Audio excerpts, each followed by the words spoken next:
सर्पगंध.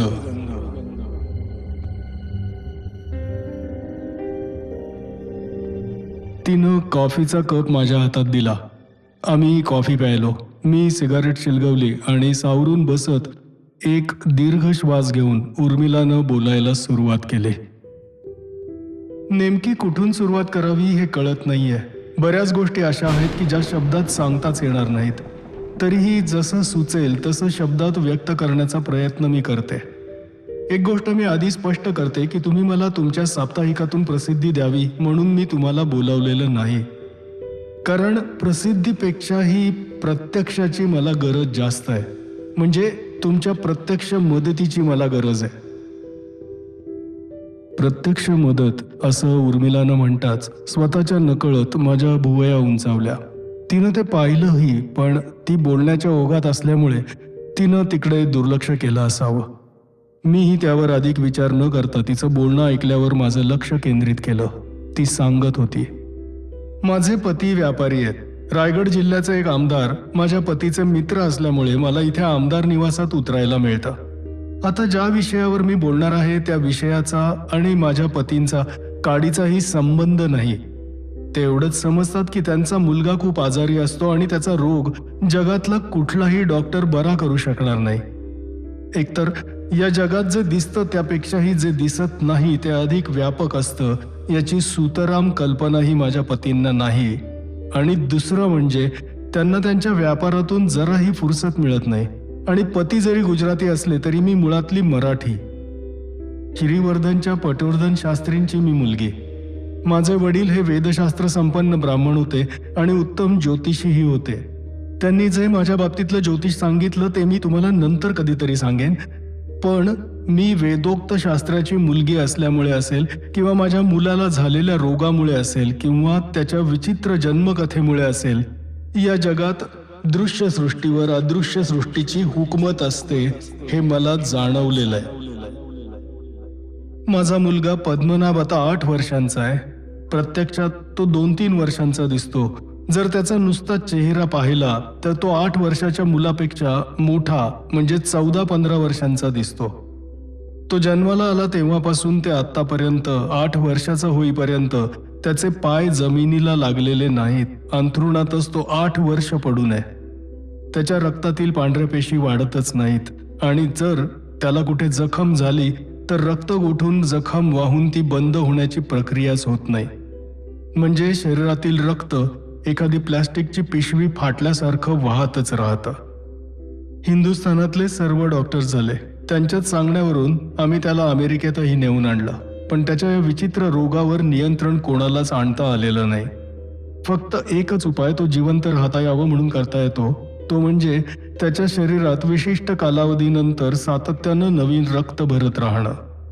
त्याच उपायावर तो तुम्हाला आत्ता जिवंत दिसतोय. साहजिकच माझी नजर पद्मनाभकडे गेली.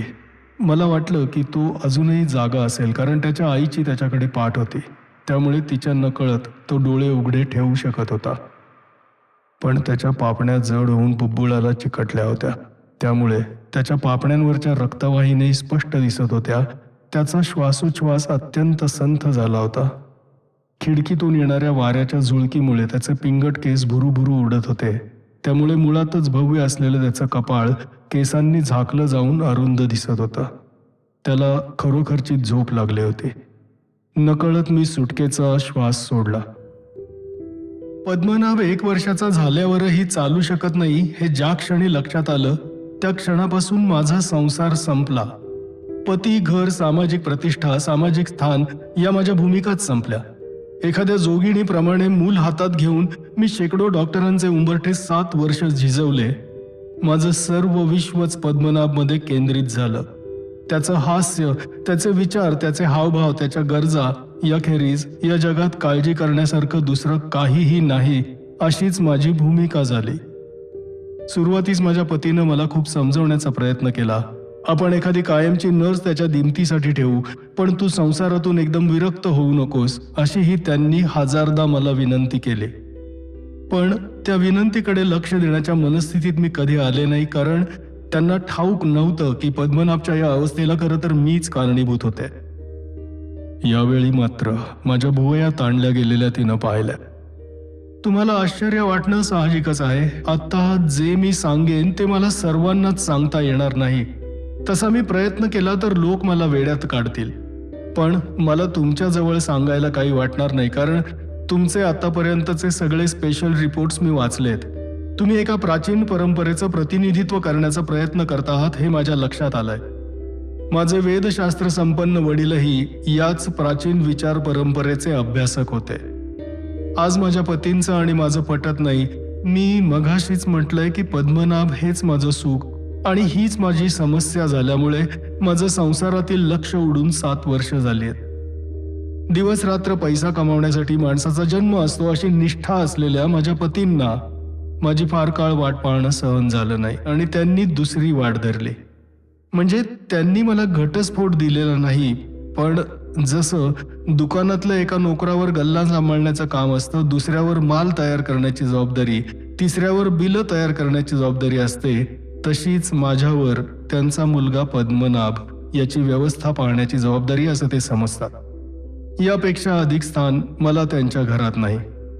त्यांनी मला कधी पैसे कमी पडू द्यायचे नाहीत आणि मी त्यांच्याकडे पद्मनाभच्या आजाराच्या तक्रारी करायच्या नाहीत, असा जणू त्यांच्या माझ्यात अलिखित करारच होऊन गेलाय. पण म्हणून मला माझ्या पतीचा राग येत नाही. त्यांच्या या रोखठोक व्यावहारी वृत्तीमुळे भावनांचे बुडबुडे मला कधी त्रास देत नाहीत आणि त्यामुळे पद्मनाभ आपल्या पायावर कसा उभा राहू शकेल या एकाच गोष्टीवर माझ्यातील सगळ्या क्षमता मला केंद्रित करता येतात. मी त्याला घेऊन कुठे जाते, कुणाला भेटते याची ते कधी चौकशीही करत नाहीत. मी कुठेही असले तरी पद्मनाभच्या तब्येतीविषयी दर 15 दिवसांनी त्यांना नियमित पत्र पाठवते. या पत्रात कुठेही वैयक्तिक संदर्भ नसतात, तर हे पत्र म्हणजे एक चक्क मेडिकल रिपोर्ट असतो. आणि तुम्ही मला पद्मनाभच्या विचित्र जन्मकथेविषयी सांगणार होतात. मी उर्मिलेला मध्येच थांबवून एकूण हकीकतीतल्या सनसनाटी घटनेविषयी विचारला. हो, सांगते ना त्याबद्दल. लग्न झाल्यावर 6 वर्ष मला मूल नव्हतं. महाराष्ट्रीय कुटुंबापेक्षा गुजराती कुटुंबात हा बाईचाच प्रचंड अपराध समजला जातो. या 6 वर्षात माझी सासू आणि ननंदा यांनी आमच्या घरी यायचं तर सोडलंच, पण माझ्या हातचं अन्नपाणीही सोडलं. माझं लग्न झालं तेव्हा मी फक्त 17 वर्षांची होते. आपल्याला मूल नसल्यामुळे सासरचे लोक आपल्याला जवळ करत नाहीत याचं अतीव दुःख मला व्हायचं. व्यापाराच्या धांदलीत असलेल्या माझ्या पतींना माझं सांत्वन करायला फुरसत मिळत नसे. माझ्या अवहेलनेमुळे असेल किंवा मला सामाजिक प्रतिष्ठेची ओढ लागलेली असेल, पण मुलासाठी वेडीपिशी झाले होते. शेजारपाजारचे जे जे उपाय उपचार सांगत, जे जे नवसायास सांगत ते सर्व मी केले. डॉक्टरी तपासण्या झाल्या, पण काहीही उपयोग झाला नाही. मला आठवतंय, फेब्रुवारीच्या 2ऱ्या आठवड्यातला तो गुरुवार होता. संध्याकाळची वेळ होती. माझे पती जवळच्या गावी गेले होते. ते नुकतेच परत आले होते. आल्या आल्या मी त्यांच्या आंघोळीची तयारी केली. ते बाथरूममध्ये गेले असतील नसतील तोच अलख निरंजन असा दाराबाहेर आवाज आला. आमच्या घराचं दार पश्चिमेला होतं, त्यामुळे सूर्य मावळताना त्याच्या सोनेरी किरणांची आभा दारासमोर पसरलेली असे. या आभेत कोणी येऊन उभं राहिलं तर त्याचा चेहरा चटकन दिसत नसे. अलख निरंजन असे शब्द आल्यावर जेव्हा मी दाराबाहेर पाहिलं तेव्हाही काही क्षण दाराबाहेर उभ्या असलेल्या व्यक्तीचा चेहरा मला दिसला नाही. मागच्या आभेमुळे चमचमणाऱ्या दाढीचे केस फक्त मला दिसले. दाढीच्या खाली खांद्यापासून पायापर्यंत मनुष्याची आकृती दर्शवणारी भगव्या रंगाची प्रकाशमान रेषाही दिसली. मध्येच त्या रेषेत काहीतरी चमकलं. लोखंडी चिमट्याच्या मुठीला लावलेले चांदीचे घुंगरू चमकले होते. पाठोपाठ त्या घुंगरांचा निनादही घरभर किणकिणला. पुढच्याच क्षणी ती व्यक्ती किंचित तिरकी झाली आणि तेजाचा धबधबा कोसळावा तसे मावळतीचे सोनेरी किरण त्या व्यक्तीच्या भगव्या कफनीवरून परावर्तित झाले. मी पुढे आले. हिना अत्तराचा घमघमाट माझ्या मस्तकात भिनला. त्या अत्तराच्या गंधानं मी एका क्षणात सारं काही विसरले. इतका वेळ बाथरूममधून धबाधबा पाणी ओतल्याचा येणारा आवाज एकाएकी क्षीण होत गेला. रस्त्यावरची रहदारी मूकपटातल्या दृश्यासारखी वाटू लागली. असं वाटलं की सूर्यापासून आलेले ते किरण त्या साधूभोवती रेंगाळतायत. जर काही बोललो तर समोर उभे असलेल्या या पारदर्शक वातावरणाला तडा जाईल अशी भीती वाटत होती. माझा श्वासही एका विशिष्ट लयीत आला होता. इतक्यात तो साधू म्हणाला, माई, आदेशानुसार मी आलोय. या क्षणी तुझं विश्व तू विसर. तुझा पती ज्या रूपात आणि ज्या देहात तू पाहतेस ते रूप आणि तो देहही विसर. तसं कशाला, तू स्वतःलाच विसर आणि तू स्वतः म्हणून जे काही अस्तित्वात आहे ते सगळं तेजाचा स्वीकार करणारं गर्भकमल हो. कारण तुझी निर्मितीच आणखी एका विशिष्ट अस्तित्वाच्या निर्मितीसाठी झाली आहे. हे घे. त्या साधूच्या हातात 2 आंबे होते. ते मी माझ्या हातात घेतले आणि तो साधू पुन्हा म्हणाला, माई, हे मूल तुझं नाही, तू त्याची फक्त दाई आहेस. कारण ते मूल म्हणजे प्राचीन परंपरेची तुझ्याजवळ पालन पोषणासाठी दिलेली केवळ अमानत आहे. योग्य वेळी याच परंपरेचा प्रतिनिधी ही अमानत घेऊन जाईल. माई, या जगात आपलं कोणीच नसतं असं वरवर वाटलं तरी दुसऱ्या अर्थानं आपणच सगळ्यांचे असतो. मला ठाऊके, तू पुन्हा जेव्हा तुझ्या नामधारी प्रतिष्ठित जगाशी संपर्कित होशील तेव्हा माझं मूल, माझा पती, माझं घराणं यात तुझे पाय पुन्हा अडकतील. तरीही ही अमानत परंपरेची आहे याचा विसर तुला पडणार नाही. तशी व्यवस्था आम्ही आधीच केली आहे. श्री गुरुदत्त, श्री गुरुदत्त. अलख निरंजन, अलख निरंजन, अलख निरंजन. सूर्य पूर्णतः मावळला म्हणून असेल किंवा त्या साधूभोवती रेंगाळणारी किरणं साधू निघून गेल्यामुळे लुप्त झाले असतील म्हणून असेल, पण समोर अंधार पसरलेला मला दिसला.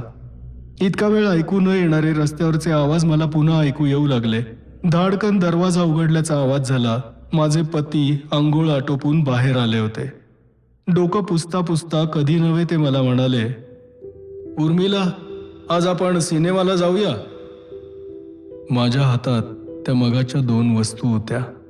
पतींचा विश्वास नसल्यामुळे हात पदराखाली लपवून मी घाईघाईनं स्वयंपाकघरात आले. हातातील वस्तू मी उजेडात पाहिले. हळदी कुंकू लावलेले ते 2 आंबे होते. मी ते आंबे देवांच्या फळीवर ठेवून दिले. माझ्या पतींना याबद्दल सांगण्याचा प्रश्नच उद्भवत नव्हता, कारण अशा गोष्टींवर त्यांचा विश्वास नसल्याचं मी मगाशीच सांगितलंय. या आंब्यांचं नेमकं काय करायचं ते मात्र मला त्या नाथपंथीय साधूनं सांगितलं नव्हतं आणि त्याला विचारायचं भानही मला त्यावेळी नव्हतं.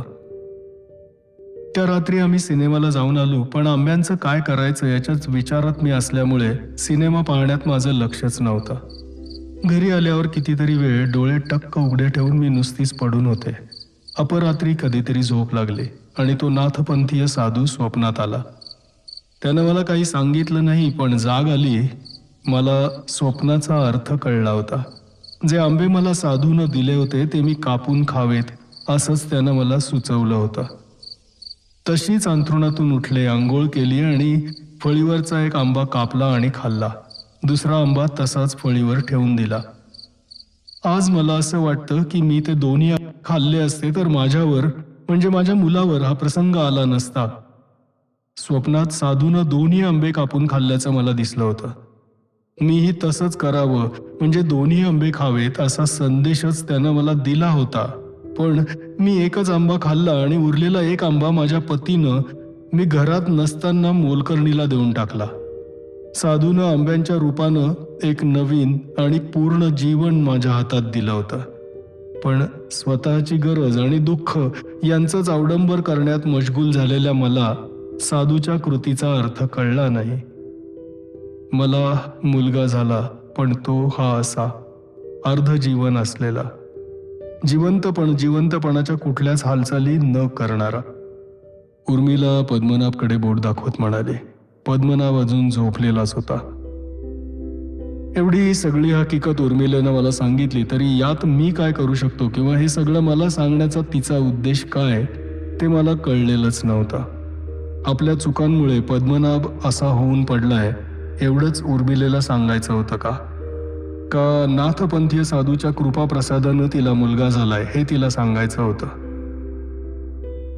उर्मिला जरी प्रसिद्धीसाठी मला भेटत नाही असं म्हणत असली तरी मी प्रोफेशनल पत्रकार होतो. कोणत्याही भेटीगाठीतून माझ्या साप्ताहिकाच्या उपयोगासाठी काही मिळतं का एवढंच पाहायची मला सवय झाली होती. आणि उर्मिलानं सांगितलेली ही सगळी हकीकत काही सनसनाटी मजकूर म्हणून मला उपयोगी पडणार नव्हती. ते आंबे, तो नाथपंथीय साधू, एकच आंबा खाल्ल्यामुळे उर्मिलेला झालेला पांगळा मुलगा, या सगळ्या गोष्टींना ती एकटीच आणि एकमेव साक्षीदार होती. तिच्या म्हणण्याला दुजोरा देणारं दुसरं कोणीच नव्हतं. मी तिच्या हकीकतीवर विश्वास ठेवला असता, पण लोकांना ती हकीकत सांगण्यासाठी माझ्याजवळ आणखी एखादा प्रत्यक्ष साक्षीदार हवा होता. नाहीतर ही हकीकत म्हणजे उर्मिलाचा कल्पनाविलास आहे असंच लोकांना आणि मलाही म्हणावं लागलं असतं. मला सारखं असं वाटत होतं की या हकीकतीत पद्मनाभविषयी फार कमी सांगितलं गेलं. उर्मिला, तिचा पती आणि त्या दोघांची मूल व्हावी ही इच्छा याखेरीज या हकीकतीत काहीच नव्हतं. अचानक मला असं वाटू लागलं की पद्मनाभ हाच स्पेशल रिपोर्टचा विषय होऊ शकेल. उर्मिलाला प्रसिद्धी नको होती असं तिनं सुरुवातीलाच सांगितलं होतं. अर्थात मी आग्रह केला असता तर ती नको निश्चितच म्हणाली नसती. भेटायला येणारे सगळेच समाजाच्या भल्यासाठी फलाणा विषयावर लिहिलं गेलं पाहिजे असं सुरुवातीसच तळमळीनं सांगतात, पण स्वतःचा फोटो आग्रहानं प्रसिद्धीला देतात. हे मला अनेक वेळा अनुभवास आलं होतं. उर्मिला ही अशाच समाजातून आलेली असल्यामुळे शेवटी तीही स्वतःच्या प्रसिद्धीला नकार कशासाठी देणार होती. पण तत्पूर्वी तिनं मला बोलवण्याचं प्रयोजन काय ते स्पष्ट करून घेणं आवश्यक होतं. म्हणून मी तिला विचारलं, उर्मिला, तुम्हाला प्रसिद्धी नकोय, शिवाय मी काही साधू पुरुष नाहीये, मग तुम्ही मला इथे बोलावून हे कशासाठी ऐकवतात? उर्मिला हसली. तिचं हास्य मोठं विलक्षण होतं. ती हसली की तिच्या ओठांजवळून कानाकडे गाल लाल होत जात. कानाखालची सोनेरी लव अंगावर काटा आल्याप्रमाणे उभी राहत असे. खरं तर हसताना तिच्या ओठांपेक्षा तिच्या डोळ्यातच हास्य अधिक फुलत असे. ती एखाद्या रसमाधुरीसारखी होती. का कुणास ठाऊक तिच्याकडे पाहता पाहता तिच्या नवऱ्याला पाहण्याची माझी उत्सुकता जागृत झाली. पदरानं चेहरा पुसून उर्मिलानं मला विचारलं, तुम्हाला इथे का बोलावलं ते मी आता सांगणारच आहे, पण त्याआधी परत आपण कॉफी घेऊया का? चालेल. उर्मिलानं पुन्हा कॉफीची ऑर्डर दिली. मी सिगरेट पेटवली. माझ्या ओठातून निघणाऱ्या दुराच्या वलयाकडे पाहत उर्मिला बोलू लागली, पद्मनाभला काय रोग आहे हे मी तुम्हाला सांगितलंच आहे. त्याच्या रक्तातील के फॅक्टर लूज झाल्यामुळे जखम झाल्यावर त्याचं रक्त गोठत नाही. यावर अमेरिकेतही औषध मला मिळालं नाही. या उलट त्यांनीच म्हणजे अमेरिकन डॉक्टर्सनी यावर आयुर्वेदात औषध सापडेल असं मला सुचवलं. भारतात परत आल्यावर मी अनेक आयुर्वेदाचार्यांना भेटले, पण तिथंही माझी निराशा झाली. पण या निराशेवरही मी विचार केला तेव्हा माझ्या असं लक्षात आलं की एव्हांना पद्मनाभचा मृत्यू व्हायला हवा होता. पण अशाही परिस्थितीत तो 8 वर्ष जगलाय. जर याला औषधच मिळणार नसेल तर परमेश्वर याला जगवतोय तरी कशासाठी? कदाचित त्याच्या सुधारणेची आशा माझ्या मनात अजून जिवंत असेल, म्हणून मला असं वाटतं की तो योग्य औषध मिळण्याची वाट पाहतोय. इतक्यात कॉफी आली म्हणून बोलणं थांबवून आम्ही कॉफी घेऊ लागलो. उर्मिलाचा हा आशावाद मला थोडा कल्पनारम्य वाटला. योग्य औषध मिळेल म्हणून पद्मनाभ जगतोय असं म्हणण्याऐवजी उर्मिलाचे भोग संपेपर्यंत तो जगेल असंही म्हणता आलं असतं. पण मातृत्व हे भावनेवरच पोसलं जात असल्यामुळे असा बुद्धिगम्य विचार उर्मिलाच्या मनाला सहन झाला नसता. म्हणून मी तो तिच्याजवळ व्यक्त न करता फक्त कॉफी पित राहिलो. कॉफी संपल्यावर उर्मिलानं पुन्हा बोलायला सुरुवात केली. 2 दिवसांपूर्वी म्हणजे तुम्हाला तुमच्या ऑफिसात आज सकाळी भेटण्याआधी मी तुमच्या आनंद स्वामींना भेटले. अच्छा. मनात नसतानाही उर्मिला आनंद स्वामींना जाऊन भेटली याविषयी मला वाटलेलं आश्चर्य उर्मिलापासून मी लपवू शकलो नाही. याचा परिणाम म्हणून उर्मिला त्वरित म्हणाली, का? मी त्यांना भेटायला नको होतं? छे छे, असं कुठं म्हणालो मी? तुमच्या अच्छामध्ये आश्चर्यच तर होतं. आश्चर्य होतं, पण त्यात तुम्ही जायला नको होता असा अर्थ कुठे ध्वनित होत होता. उर्मिला माझ्या प्रश्नावर मैत्रीपूर्ण हसली आणि म्हणाली, ओके ओके, पण मग तुम्हाला आश्चर्य तरी का वाटलं? आश्चर्य अशासाठी वाटलं की तुम्ही मला पद्मनाभसाठी मदत करायला सांगितली असती तर मीही तुम्हाला आनंद स्वामींकडेच नेणार होतो. पण तुम्ही नेमक्या त्यांनाच भेटून आल्यानंतरही मला कशासाठी भेटलात याचं आश्चर्य मला अधिक वाटलं. आत्ता बरोबर तुम्ही मला मुद्द्यावर आणलंत. मी आनंद स्वामींना भेटले. माणूस कमालीचा तीव्र आणि चिकित्सक बुद्धीचा वाटला. खूप शिवराळ आहे, पण शिव्याही निर्लेप वाटल्या. तुम्ही तुमच्या स्पेशल रिपोर्ट्समधून अनेक वेळा आनंद स्वामींचा उल्लेख केलाय, त्यांचं वर्णनही केलंय. ते 88 वर्षांचे असूनही फक्त 40शीचे कसे दिसतात याचाही उल्लेख तुम्ही अनेक वेळा केलाय. आनंद स्वामींना भेटल्यावर तुम्ही लिहिलेल्या सगळ्या गोष्टींचा प्रत्यय येतो, पण त्याहीपेक्षा स्वामीजींच्या भोवती त्यांचंच एक अव्यक्त व्यक्तिमत्व अनुभवास येतं. ते जबरदस्त आहे. पण हा अनुभव शब्दातीत आहे. तो फक्त जाणवतो, व्यक्त करता येत नाही. मी पद्मनाभला घेऊनच स्वामींकडे गेले होते. त्याला पाहताच कुठला रोग झालाय ते स्वामीजींनी सांगितलं, पण त्यावर आता चर्चा होणार नाही असं त्यांनी मला स्पष्ट सांगितलं. पद्मनाभचा आजार ही पुढे घडणाऱ्या अकल्पित घटनांची सुरुवात आहे आणि त्या घटनांशी तुमचाही संबंध येणार आहे, म्हणून तुमच्याच उपस्थितीत यावर चर्चा होईल असं ते म्हणाले. तुम्हाला भेटून मी हे सगळं तुम्हाला सांगावं आणि जर तुम्हाला आवश्यक वाटलं तरच तुम्ही माझ्याबरोबर आनंद स्वामींकडे यावं असा निरोपही त्यांनी तुम्हाला दिलाय. पद्मनाभच्या आजारामुळे घडणाऱ्या घटनांशी माझा संबंध येणार आहे असं म्हणाले स्वामीजी. मी आश्चर्यानं विचारलं, कारण आदल्या दिवशीच शाळीग्रामाची माहिती घेण्यासाठी मी आनंद स्वामींकडे गेलो होतो. तेव्हा ते उर्मिला किंवा पद्मनाभ विषयी काहीच बोलले नव्हते, पण संपूर्ण चर्चेशी संबंध नसलेलं असं एकच वाक्य ते बोलले होते. ते तसं का म्हणाले हे मी त्यांना त्यावेळी विचारणार होतो, पण मग शाळीग्राम सोडून चर्चेची दिशा बदलेल म्हणून मी काहीच विचारलं नव्हतं. स्वामीजींचं ते वाक्य असं होतं, समोर येणाऱ्या प्रत्येक घटनेला टाळू नये, त्यात सहभागी व्हावं आणि ती घटना आपल्या परीनं सुखांत करण्याचा प्रयत्न करावा. उर्मिला मला भेटणार होती आणि पद्मनाभच्या आजारामुळे घडणाऱ्या घटनांशी माझा संबंध येणार होता, म्हणून तर स्वामीजी हे वाक्य बोलले नसतील.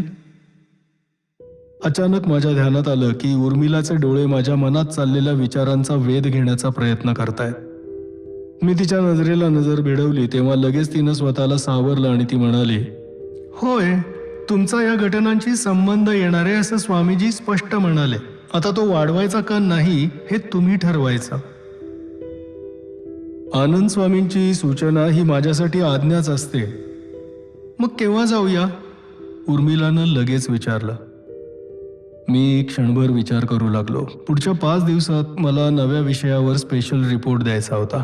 उर्मिलाकडून नवीन विषय मिळेल म्हणून मी तिला भेटायला आलो होतो, पण प्रत्यक्षात लिहिण्यासाठी काही विषय मिळण्याची शक्यता दिसत नव्हती. त्यामुळे उद्या आणि परवा विषय शोधून मला लिहून ठेवावा लागणार होता. तरच 4-5 दिवस मला मोकळे मिळणार होते आणि उर्मिलाबरोबर मला आनंद स्वामींकडे जायला मिळणार होतं. शिवाय त्यापूर्वी पद्मनाभविषयी उर्मिलाकडून आणखी माहिती मिळवणं आवश्यक होतं. शिवाय ज्या विषयात स्वामीजींशी बोलायला जायचं त्या विषयातल्या प्रश्नांची पूर्ण माहिती मिळवूनच त्यांच्याकडे जायचं असा माझ्यासाठी त्यांचा दंडक होता. त्यासाठी माझ्या वकुबाप्रमाणे मी जास्तीत जास्त शंका निर्माण करायच्या आणि त्या आधारे माहिती मिळवायची असं स्वामीजींनी मला शिकवलं होतं. पद्मनाभला पाहिल्यापासून त्याच्याविषयी अनेक शंका माझ्या मनात निर्माण झाल्या होत्या. माझं शरीर झोपलं तरी माझं मन जागच असतं असं वाक्य पद्मनाभ म्हणल्यापासून त्याच्या भोवती कसलं तरी गूढ वलय असल्याची शंका मला येऊ लागली होती. म्हणून मी उर्मिलाला म्हणालो, आज 10 तारीख आहे, उद्या आणि परवा नको, पण 13 तारखेला सकाळी 11 वाजेपर्यंत आपण आनंद स्वामींकडे जाऊया. तुम्ही म्हणत असाल तर सकाळी 7ला सुद्धा निघण्याची माझी तयारी आहे. उर्मिलानं घाईघाईनं म्हटलं, नको, एवढ्या लवकर नको, कारण 11 वाजेपर्यंत स्वामीजींचा व्यायाम आणि आंघोळ झालेली असते. 11 नंतर आपण पोहोचलो की त्यांच्याशी बोलायला सलग वेळ आपल्याला मिळेल. ठीक आहे, 11 नंतर आपण जाऊया, उर्मिला उत्तरली. पण स्वामीजींकडे जाण्याआधी तुम्ही मला पद्मनाभविषयी आणखी माहिती देणं आवश्यक आहे. मी असं म्हणालो आणि सहज माझी नजर पलंगावर झोपलेल्या पद्मनाभकडे गेली. पद्मनाभ माझ्याकडेच डोळे टक्क उघडे ठेवून पाहत होता. त्याच्या डोळ्यात विलक्षण आकर्षण शक्ती होती. तो पापणीही हलवत नव्हता. इतकंच काय तर त्याची बुबुळही थिजल्यासारखी एकाच जागी स्थिर होती. मी जो जो त्याच्याकडे रोखून पाहू लागलो तो माझ्या मनात विलक्षण गलबल होऊ लागली. असं वाटू लागलं की जिथे कुठे माझ्या मेंदूची कार्यकेंद्र असतील तिथून ती हलू लागली आहेत. उर्मिलाला माझ्या चेहऱ्यावरून माझ्या मनस्थितीचा अंदाज आला असावा. तिनं त्वरेनं पद्मनाभकडे वळून पाहिलं. ती आपल्या जागेवरून ताडकन उठली आणि त्याच्याकडे तरातरा जात म्हणाली, आपल्याला मदत करणाऱ्यालाही तू असाच त्रास देणार आहेस का? पद्मनाभनं हलकं स्मित केलं. त्याबरोबर माझ्या मनाची गलबल एकाएकी थांबली. मी कपाळावरचा घाम पुसला आणि अचानक मनात शंका आली की पद्मनाभ माझ्या मेंदूतील केंद्रात गोंधळ निर्माण करू शकला होता. मी पुन्हा पद्मनाभकडे पाहिलं. तो अजूनही माझ्याकडेच पाहून स्मित करत होता. माझ्या मनात आलेला त्याच्याविषयीचा विचार बरोबर आहे असंच तर त्याला सुचवायचं नव्हतं. उर्मिला पुन्हा माझ्या समोर येऊन बसली. कसं वाटतंय तुम्हाला आता? बरं वाटतंय ना? बरं वाटतंय, पण मला बरं वाटत नाही हे तुम्ही कसं ओळखलत? आणि पद्मनाभनं मला काय त्रास दिला त्याबद्दल आपण नंतर बोलू. आता आपण असं करूया, तुम्ही दिवसभर ऑफिसला असलात तरी मला संध्याकाळी तुमचा वेळ देऊ शकाल का? उर्मिलानं विचारलं. संध्याकाळी काही प्रॉब्लेम नाही आणि उद्या परवाच फिल्मवाल्यांचा कुठला प्रेस शोही नाही आहे, कारण प्रेस शो असला की रात्री कुठल्या तरी 5 स्टार हॉटेलमध्ये पार्टी असते. पण आता पार्टीही नाही आहे. तुम्ही राहता कुठे? तिनं विचारलं. गिरगावात, कांदेवाडीत चंद्र टेरेसेसमध्ये राहतो. तुमची स्वतःची जागा आहे? नाही, मी माझ्या वडिलांच्या आत्याकडे राहतो. आत्या 75 वर्षांची आहे. तीही एकटीच असते. तिनंच मला लहानाचं मोठं केलं. माझे आईवडील माझ्या लहानपणीच ST अपघातात वारले.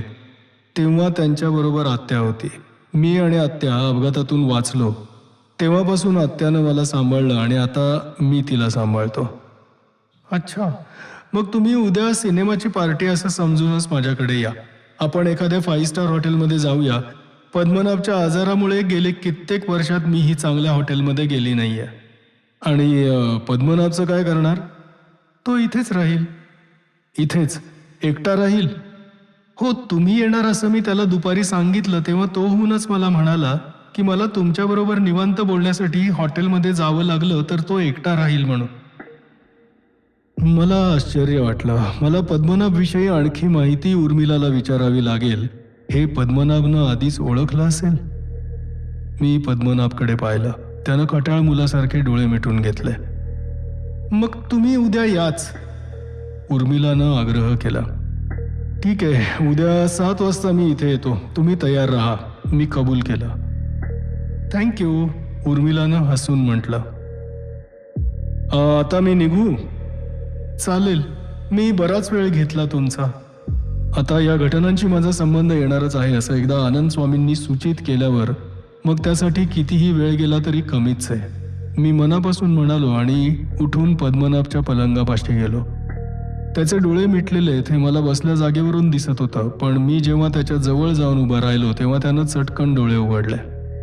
काही म्हटलं तरी मी थोडा दचकलोच, पण पद्मनाभ माझ्याकडे पाहून स्मित करत होता. मी त्याला म्हणालो, पद्मनाभ, मी निघतो आता. उद्या पुन्हा संध्याकाळी येणार आहे. तुमच्या घरी पारदर्शक काचेचा ट्रे आहे? पद्मनाभनं अचानक मला विचारलं. मला चांगलाच झटका बसला. पद्मनाभ विचारत होता त्याप्रमाणे फ्रान्सच्या क्रिस्टल कंपनीत तयार झालेला एक काचेचा पारदर्शक ॲस्ट्रे माझ्या घरी होता. एका सिगारेट कंपनीनं बोलावलेल्या प्रेस कॉन्फरन्समध्ये मला तो भेट म्हणून मिळाला होता. पण पद्मनाभला हे कसं कळलं? होय, माझ्याकडे तसा ॲस्ट्रे आहे. बोलता बोलता मी उर्मिलाकडे आश्चर्यानं पाहिलं. तिनं मला हातानं असं खुणवलं की ती याचं स्पष्टीकरण उद्या संध्याकाळी भेटल्यावर देईल. मी पद्मनाभकडे पाहून त्याला म्हणालो, पण तू अचानक त्या ॲस्ट्रेविषयी का विचारतोस? कारण मी 5 मिनिटांपूर्वी तुमच्या घरी जाऊन आलो. पद्मनाभ, माझ्या घरी जाऊन आलास? मी आश्चर्यानं जवळजवळ ओरडलोच. हो, पण तुला तो ॲस्ट्रे दिसेलच कसा? जरी तू माझ्या घरी जाऊन आलास असं गृहीत धरलं तरी, कारण तो ॲस्ट्रे मी अजून वापरायलाही बाहेर काढलेला नाही. एका तऱ्हेनं पद्मनाभच्या माझ्या घरी जाऊन येण्याला मी चॅलेंजच केलं होतं. मला ठाऊक आहे, तो इम्पोर्टेड ॲस्ट्रे तुम्ही खोक्यासकट शोकेसमध्ये ठेवला होता. पद्मनाभ: होता म्हणजे? अजून तिथेच आहे. आता नाही आहे. आता नाही आहे म्हणजे? 5च मिनिटांपूर्वी तो तुमच्या आत्याच्या हातून फुटला. मी तुमच्या घरी गेलो होतो तेव्हा तो फुटताना प्रत्यक्ष पाहिला. काय? ॲस्ट्रे फुटला? पण शोकेसची आत्या कशाला धडपडायला जाईल? हे विचारताना माझ्या मनात विचार आला की ॲस्ट्रे फुटला असेल तर आपल्यालाही दुःख होईल, नाहीतरी आत्याला नको तिथे धडपडायची सवय आहेच. पद्मनाभ माझ्याकडे पाहून हसत म्हणाला, काका, आता घरी जाऊन आत्यावर राग काढू नका. ती फक्त 1-1.5 महिन्याची सोबती आहे आता. मला सारखे धक्क्यावर धक्केच बसत होते. मी पद्मनाभला पुन्हा विचारलं, पण आत्या कशाला शोकेस जवळ गेली होती? आत्याला अमृतांजन हवं होतं. शोकेसच्या खालच्या खणात अमृतांजन, विक्स आणि आयोडेक्सच्या बाटल्या ठेवल्या आहेत. खालच्या खणातली अमृतांजनची बाटली उचलताना आत्याचा हात वरच्या काचेला लागला आणि त्यावर ठेवलेला ॲस्ट्रेचा खोका हाताबरोबर शोकेसच्या बाहेर पडला. खोक्याच्या आतच ॲस्ट्रे फुटलेला आहे, पण आत्यानं खोका उघडून न बघता तो तसाच पुन्हा शोकेसमध्ये ठेवलेला आहे. पद्मनाभ, आता पुरे तुझं. काकांना जायला उशीर होतोय. उर्मिलानं पद्मनाभला प्रेमानं दटावलं. त्याबरोबर एखाद्या गूढ विश्वाची कवाडं बंद व्हावीत तशा पद्मनाभनं आपल्या पापण्या मिटून घेतल्या. मी उर्मिलाचा निरोप घेतला. 8:30 वाजता मी 126 नंबरच्या बसनं गायवाडी स्टॉपवर उतरलो. स्टॉपजवळच माझ्या एका कस्टम ऑफिसर मित्राचं मेडिकल स्टोअर होतं. मी दुकानाच्या दारातून तो आहे का ते पाहिलं. तो असेल तर त्याच्याशी 5-7 मिनिटं गप्पा मारण्याचा माझा रोजचा परिपाठ होता. तेवढ्याही वेळात त्याच्याकडून कस्टमच्या थरार कथा मला ऐकायला मिळत. अशा काही कथा एकत्र करून मी एक स्पेशल रिपोर्टही लिहिला होता. मी डोकावून पाहताना माझा मित्र दिनकर मला काउंटरवर बसलेला दिसला. त्यानंही मला पाहिलं आणि त्यानं मला आत येण्याची खूण केली. मी आत आलो. दिनकर उंचीनं बेताचा पण बंदुकीच्या गोळीसारखा घट्ट देहयष्टीचा होता. केसांचा चपटा भांग आणि धूर्त डोळे त्याच्या व्यक्तिमत्वात भर घालायचे. त्यानं नेहमीच्या तत्परतेनं माझ्यासमोर डनहिलचं पाकिट सरकावलं. मी त्यातली एक सिगरेट घेऊन शिलगावली आणि विचारलं, काही विशेष काल घडलं नाही का? दिनकर म्हणाला. काय घडलं विशेष? मी सहजच विचारलं. आता पत्रकार तुम्ही का आम्ही? तुम्हाला नाही माहीत? दिनकरनं उलट मलाच प्रश्न केला. मला या लोकांची मोठी गंमत वाटायची. पत्रकार म्हणजे यांना जणू सर्वज्ञानीच वाटतो. कुठली तरी गल्लीबोळातली बातमी सांगायची आणि तुम्हाला माहीत नाही पत्रकार असून, असं वर म्हणायचं. अर्थात आपण फार शहाणे असतो असा समज पत्रकारांनीच लोकांमध्ये पसरवलाय म्हणा. अशावेळी आपण पत्रकार असून शरणागती पत्करणं श्रेयस्कर असतं. म्हणून मी दिनकरला शरण जात म्हणालो, नाही बाबा, मला माहीत नाही, तूच सांग. तोपर्यंत 2 पाणी कम चाय आला. चहाचा ग्लास तोंडाला लावत दिनकर म्हणाला, अरे काल पहाटे म्हणजे परवा रात्रीच जर एक्साईजवाल्यांनी 1.5 कोटीची बिस्किटं पकडली. मला दिनकरच्या बातमीत काही विशेष आढळलं नाही. कस्टम, एक्साईज किंवा कोस्ट प्रिव्हेन्शनवाले दर दिवसाआड कोणाचा तरी माल पकडतच असतात. म्हणून मी बेफिकिरीनं म्हणालो, असेल. मी परवा रात्री पंढरपूरला होतो. काल सकाळी 7 वाजता मुंबईत आलो आणि लगेच 10 वाजता आनंद स्वामींकडे गेलो होतो. तो आत्ता बसमधून उतरतोय. पेपरसुद्धा वाचायला 2 दिवसात वेळ झाला नाही. तरीच बराच वैतागलेला दिसतोयस. रिलॅक्स व्हायचंय? दिनकरनं शोधक नजरेनं माझ्याकडे पाहत विचारलं. रिलॅक्स व्हायचं म्हणतोयस? तुला वेळ असेल तर मला काहीच काम नाही आत्ता. मी दिनकरचा बेत ओळखून पाठिंबा दर्शवला. त्यामुळे दिनकरही खुश झाला. जवळजवळ 6-7 महिन्यांनी आमची बैठक जमणार होती. चल गोल्डन व्हीलमध्येच बसू. 15-20 मिनिटात निघूया. तोपर्यंत आणखी एक डनहिल ओढ. दिनकर म्हणाला आणि त्यानं गल्ल्यातल्या नोटा बाहेर काढून कागदावरचा हिशोब जुळवायला सुरुवात केली. मी दुसरी डनहिल शिलगावली. कस्टम डिपार्टमेंटमध्ये चोरट्या मालावर धाडी घालण्यात दिनकरनं रेकॉर्ड ब्रेक केला होता. मात्र मालाची खबर देणारे खबरे म्हणून त्यानं आपल्या जवळच्या नातेवाईकांचीच नावं दिली होती. खबर दिनकरचीच असायची, पण खबऱ्याला मिळणारं रिवॉर्ड आपल्यालाच मिळावं म्हणून त्यानं नातेवाईकांची नावं खबरी म्हणून दिली होती. त्यामुळे रिवॉर्डची रक्कम नातेवाईकांतर्फे दिनकरलाच मिळायची. त्या बदल्यात दिनकर नातेवाईकांना 10-15 हजार रुपये बक्षीस म्हणून वाटायचा. काहीच न करता मिळणाऱ्या 10-15 हजार रुपयात नातेवाईक खुश असायचे. रिवॉर्डच्या मिळालेल्या रकमेतूनच दिनकरनं केम्स कॉर्नरला 1,500 स्क्वेअर फुटाचा फ्लॅट आणि नातेवाईकाच्या नावावर हे मेडिकल स्टोअर घेतलं होतं. सिगरेटखेरीज दिनकरला व्यसन असं कशाचं नव्हतं. 5-6 महिन्यांनी कधीतरी स्कॉचचे 2-3 पेग्स पित असे, तेवढंच. 15-20 मिनिटात मी आणि दिनकर आंबेवाडी समोरच्या गोल्डन व्हीलमध्ये येऊन बसलो. तळमजल्यावर खूप गर्दी होती म्हणून वरच्या मजल्यावर येऊन बसलो. दिनकरनं स्कॉचची ऑर्डर दिली आणि त्यानं बोलायला सुरुवात केली. सिद्धनाथ, तुला माहीत नाही की कस्टम डिपार्टमेंट किती पोखरलं आहे ते. आमच्याच डिपार्टमेंटचे ऑफिसर बड्या स्मगलर्सला मालाची ने-आण करण्यासाठी मदत करतात. आता एक्साईजवाल्यांनी 1.5 कोटीची बिस्किटं पकडली. प्रत्यक्षात ही बिस्किटं जास्त रकमेची असतील. समज 5 कोटीची बिस्किटं मिळाली असतील तर 1.5 कोटीची पकडली म्हणून जाहीर करतात. 3 कोटीची ज्याचा माल असेल त्याला परत करतात आणि मधली 50 लाखांची बिस्किटं ऑफिसर्सच आपसात वाटून घेतात. मी असले धंदे कधी केले नाहीत. रिवॉर्ड्स मात्र मिळवली म्हणून डिपार्टमेंटचे लोक माझ्यावर खार खातात. एक दिवस आमचेच लोक मला जबरदस्त लफड्यात अडकवतील आणि कदाचित मला सस्पेंडही करवतील. म्हणून मी हे मेडिकल स्टोअर सुरू केलं आहे.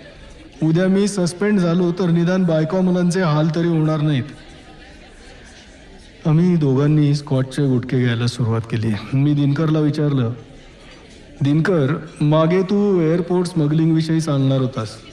हो, एअरपोर्टवर तर फ्लाईंग किचनवाले परदेशातून येणाऱ्या प्रवाशांपेक्षा मोठ्या प्रमाणावर स्मगलिंग करतात. फ्लाईंग किचनच्या गाड्या कसल्याही चेकिंगशिवाय डायरेक्ट एअरपोर्टच्या आवारात शिरतात. म्हणजे त्यांना तशीच परवानगीच आहे आणि विमानाखाली जाऊन उभ्या राहतात. गाड्यांना छोटी लिफ्ट असते, ती विमानाच्या पोटात शिरते. विमानातला परसर प्रवाशांनी जेवलेल्या खरकट्या प्लेट्स त्या लिफ्टवर ठेवतो. लिफ्ट खाली येते. खरकट्या प्लेट्स प्रवाशांकडून काढून घेतल्या जातात आणि नवे खाद्यपदार्थ स्वच्छ प्लेट्स पुन्हा लिफ्टनं विमानाच्या पोटात पाठवल्या जातात. फ्लाईंग किचनची गाडी खरकट्या प्लेट्स घेऊन एअरपोर्ट बाहेर निघून जाते.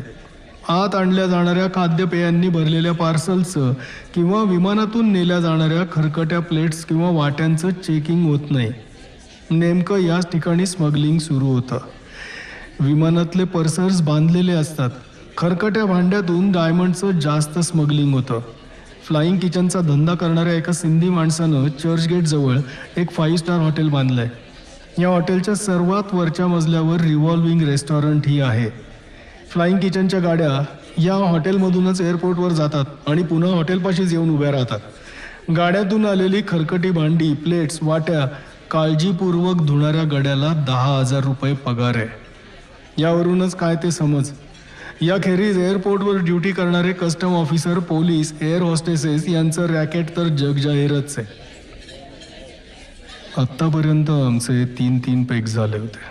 पुढच्या आठवड्यासाठी फ्लाईंग किचन स्मगलिंगचा विषय स्पेशल रिपोर्टसाठी मला मिळाला होता. त्यामुळे मला एकाएकी हलकं वाटू लागलं होतं.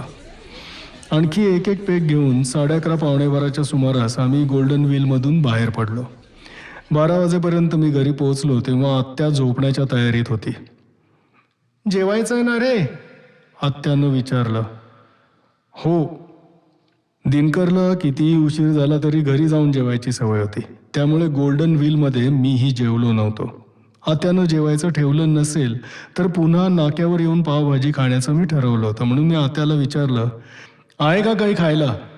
आहे, गोवारी, बटाटा, भाजीपोळ्या आणि डाळिंबीची उसळ आहे, आत्यानं सांगितलं. डाळिंबी उसळीचं नाव ऐकताच मी खुश झालो आणि स्वयंपाकघरात जेवायला जाण्यापूर्वी हातपाय धुवायला बाथरूममध्ये गेलो. मी हातपाय धुत असतानाच अचानक आत्या बाहेर मोठ्यानं शिंकली आणि माझ्या हातातला पाण्याचा तांब्या बादलीत धपकन पडला. क्षणार्धात मला पद्मनाभचं बोलणं आठवलं. आत्याची सर्दी, अमृतांजनची बाटली, शोकेसमधला क्रिस्टलचा ॲस्ट्रे. मी पळतच बाहेरच्या खोलीत आलो. आत्या अंथरुणावर पडली होती. मला पळत आलेलं पाहून तीही दचकून उठून बसली. तिनं घाबरलेल्या आवाजात विचारलं, अरे काय झालं सिद्धनाथ? पण तिला उत्तर देण्याऐवजी मी शोकेस जवळ आलो. काच सरकवून आतला ॲस्ट्रेचा खोका बाहेर काढला. खोका बंदच होता पण हातात घेताच आत खळकन काहीतरी वाजलं. मी खोका उघडून पाहिला. आतल्या ॲस्ट्रेचे 3 तुकडे झाले होते. आत्या माझ्याकडे पाहत होती. माझ्या हातात ॲस्ट्रेचा खोका पाहून ती घाबरली. तिनं कातर स्वरात विचारलं, फुटलं का रे काहीतरी? मी अजूनही ॲस्ट्रेच्या तुकड्यांकडे विस्फारित नजरेनं पाहत होतो. माझंच मेलीचं लक्षण खोटं. सर्दी झाली म्हणून अमृतांजन शोधायला गेले आणि तुझा हा खोका खाली पडला. मी उघडून न बघताच तो तसाच जागेवर ठेवला. काय होतं त्यात? आत्याच्या स्वरात काळजी होती. ॲस्ट्रे. काय म्हणालास? माझ्या लक्षात आलं की आत्याला ॲस्ट्रे म्हणजे काय ते कळलेलं नाही, पण तिला ॲस्ट्रे म्हणजे काय ते समजावून सांगण्यातही काही अर्थ नव्हता. म्हणून मी तिला म्हणालो, काचेचं भांडं होतात. उठलं का? हो. नीट उचलून कचऱ्याच्या पेटीत टाक. हाताला लागेल बघ. आत्यानं म्हटलं. मी आज्ञाधारकासारखा तो अप्रतिम ॲस्ट्रे कचऱ्याच्या पेटीत टाकून आलो आणि जेवायला बसलो. पद्मनाभच्या विचारानं माझं मन सुन्न झालं होतं. एकच वाक्य मी स्वतःशीच वारंवार आश्चर्यानं उच्चारत होतो. म्हणजे पद्मनाभ खरोखरच माझ्या घरी येऊन गेला होता तर. मित्रांनो, ही कथा तुम्हाला कशी वाटली? तुमचे कॉमेंट्स मला अपेक्षित आहेत. लाईक करा, शेअर करा, सबस्क्राईब केलं नसेल तर करून ठेवा आणि बेल आयकॉनचं बटन दाबून ठेवा. पुढच्या कथेमध्ये आपण लवकरच भेटू.